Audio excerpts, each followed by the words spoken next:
인내는 행위입니다. 그런데 그 과정에서는 반드시 시련이라고 하는 과정을 통과하게 되어 있습니다. 그래서 토키미온이라는 이 시련이란 말은 시험에서 인정된 걸 말합니다. 도자기를 걷는데 도자기가 좀 군사람 마음에 안 들면 깨버립니다. 그런데 완성품이다 생각했을 때는 괜찮다 싶어서 이제 팔기도 하고 보관하기도 하고 이렇게 됩니다. 그때 그 완성품을 얘기할 때 그렇게 얘기합니다. 토키미온 이 시련은 바로 그와 관계되어 있습니다. 여러 가지 시험이라고 하는 것은 초대교회 당시 유대인 출신들뿐만 아니라 이방인의 어떤 경멸이나 이런 어려운 환경 속에 살아갔던 성도들을 말합니다. 동족의 약탈, 갖가지 시련을 당했죠. 고린도후서 11장 23절에서 28절이나 히브리서 10장 34절이나 야고보서 4장 7절에서 10절 굉장히 어려운 환경들을 많이 경험했습니다. 그래서 여기가 시험을 당했다는 겁니다. 뜻하지 않은 예상치 못한 일이 일어난 걸 말합니다. 에워싸고 떨어졌다는 건데 태풍이 집중호우를 쏟아붓듯이 내리치는 이걸 당한다라고 보통 표현하는데 너희가 여러 가지 시험을 당하거든 온전히 기쁘게 여기라. 여기 시험은 예기치 못한 시련을 말합니다. 그래서 보통 시험과 관계되어 있는 단어가 영어에서 세 가지 단어가 있습니다. 테스트, 트리얼, 테프테이션. 여기서 말하는 시험은 테스트를 말하는 게 아니라 트리얼 말합니다. 트리얼, 시련을 말합니다. 그래서 우리가 하나님 이 시련이라는 거 아니면 반드시 인내가 동반돼야 되거든요. 그래서 두 가지 그죠? 시험을 두 가지로 보통 외부로부터 오는 환난 또는 내부로부터 죄의 유혹 두 가지를 얘기하는데 야고보서에서는 주로 전자에 해당됩니다. 그래서 외부로부터 오는 환난 이 시련으로부터 인내를 가져야 된다는 겁니다. 마태복음 5장 11절 12절 보면 나를 인해 너희를 욕하고 핍박하고 거짓으로 너희를 거스려 모든 악한 말을 할 때에는 너희에게 복이 있나니 기뻐하고 즐거워하라 하늘에서 너희 상이 큼이라 너희 전에 있던 선지자들을 이같이 핍박하였느니라. 야고보 사도는 믿는 우리가 시험을 당할 때 온전히 기뻐해야 될 이유를 오늘 본문의 3절 4절에서 얘기합니다. 이는 그죠? 너희 믿음의 시련이 인내를 만들어내는 줄 알미라.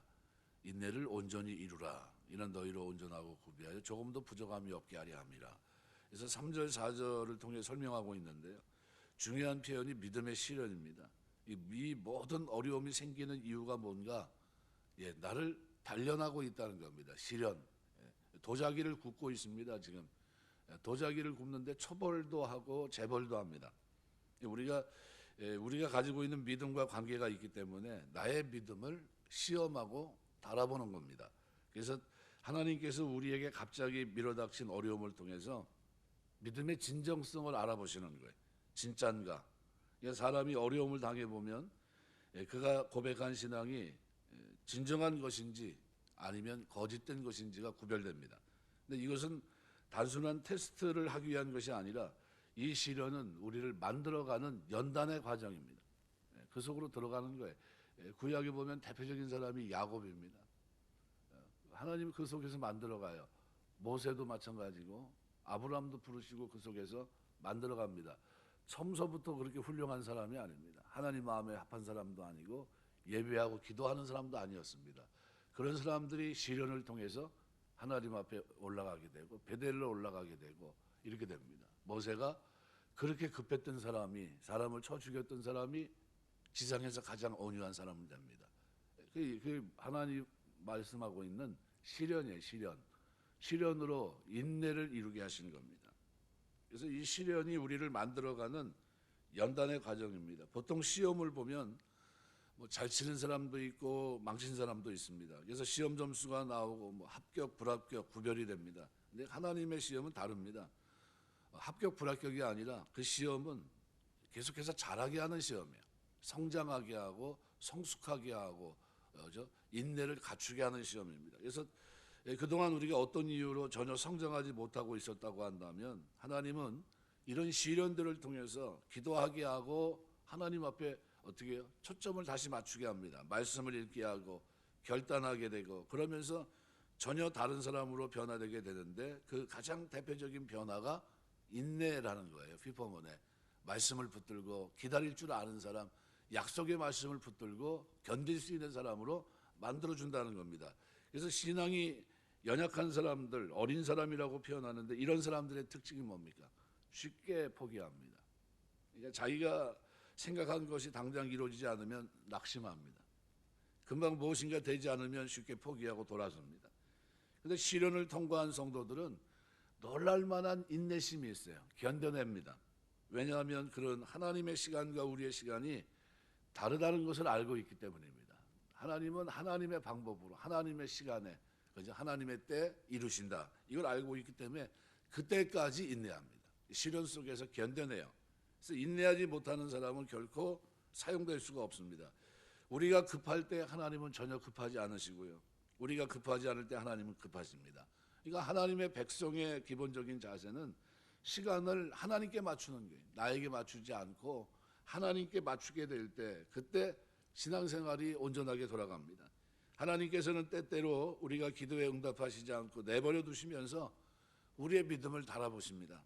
우리로 하여금 하나님의 시간에 맞추게 하세요. 겸손하게. 그래서 우리 여기 야고보서 1장에 나와 있는 2절에 나와 있는 이 시련, 그죠? 3절 이 믿음의 시련이 인내를 만들어내는 줄 너희가 알미라 그랬어요. 이거 살아가면서 내 신앙을 하나님께서 지금 어떻게 해요?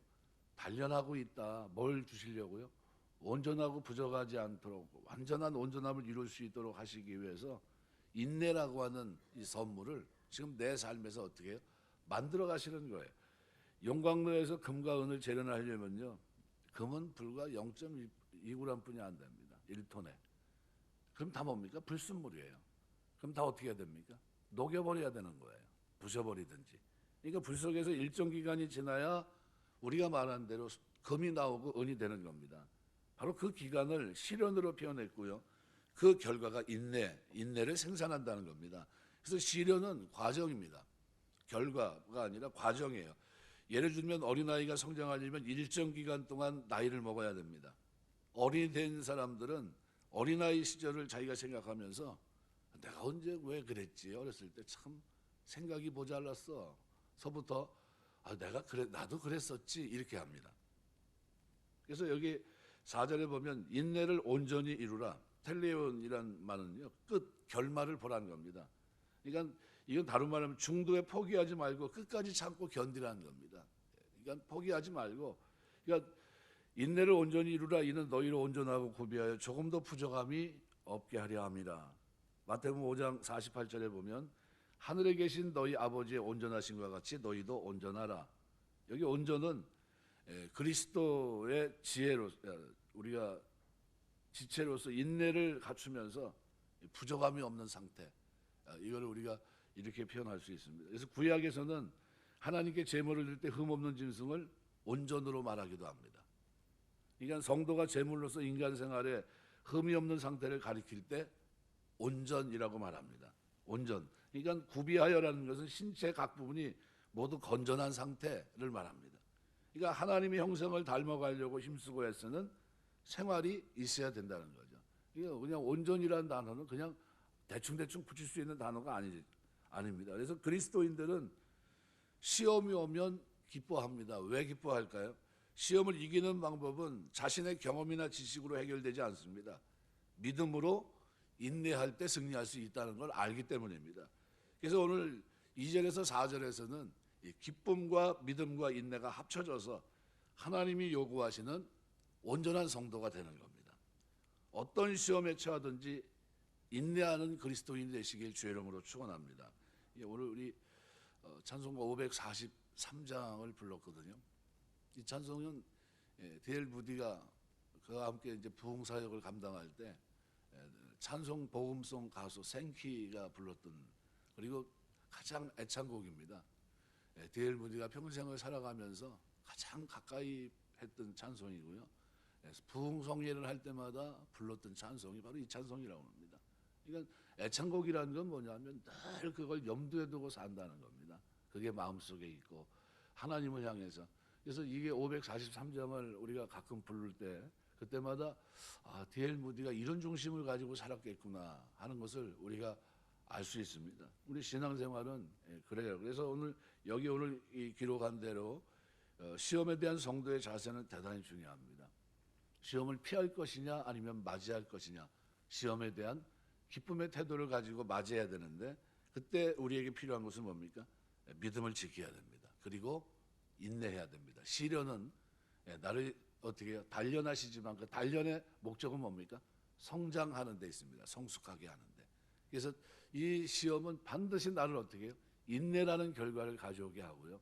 그 인내는 아주 온전한 사람으로 하나님 앞에 쓰임 받게 합니다. 그래서 모세를 들어서 하나님이 쓰셨듯이, 또 마찬가지로 야곱을 불러서 하나님께서 그를 쓰셨듯이, 그래서 시련이란 이 히라보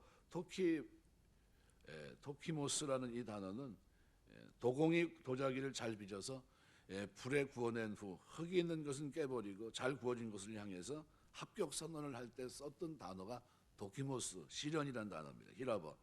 오늘 베드로전서 1장 7절에 보면, 그래서 이 시련을 통과한 사람에게 뭐가 있어요? 칭찬과 영광과 존귀가 있다. 그러니까 모든 시련은 믿음을 연단하는 기회다. 그래서 D.L. 무디가 어려운 일 당할 때, 어려운 일 당할 때 이 찬송을 부르면서 어떻게 해요? 연약한 믿음 하나님 앞에 맡기고 늘 기도하며 나아갔던 이 D.L. 무디의 모습을 우리가 볼 수 있습니다. 그래서 543장을 이렇게 쭉 보면 찬송할 때 늘 은혜가 됩니다. 세월 지나가면서 하나님만 의지합니다. 무슨 일을 당해도 예수 의지합니다. 왜요? 시련은 나로 하여금 뭐예요? 인내를 가지게 하니까. 그러니까 하나님 앞에서 성령께서 내 마음 밝히 비춰주시니 인도하심 따라 주만 의지합니다. 세월 지나갈수록 의지할 것 주님밖에 없다는 거예요. 계속 의지하면서 믿음으로 생명이 있을 동안 예수 의지하겠다는 겁니다. 이거 포기하지 않겠다는 거예요. 그 시련의 틀 속에서 벗어나지 않겠다는 겁니다. 거기서 인내를 갖추겠다는 겁니다. 이게 한 시대를 부흥으로 이끌어갔던 D.L. 무디가 가지고 있던 마음의 중심입니다.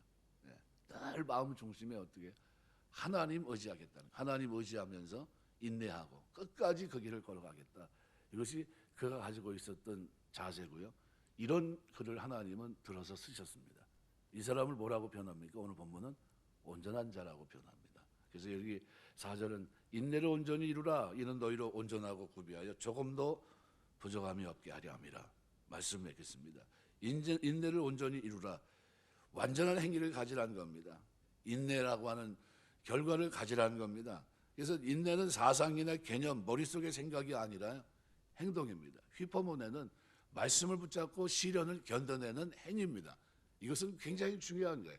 우리 신앙생활이 이 시련이라는 과정을 통해서 나를 빚어가시는 겁니다. 어떤 사람을요? 하나님이 받으실 만한 온전한 도자기로 받으시는 거예요. 변화된 모습으로.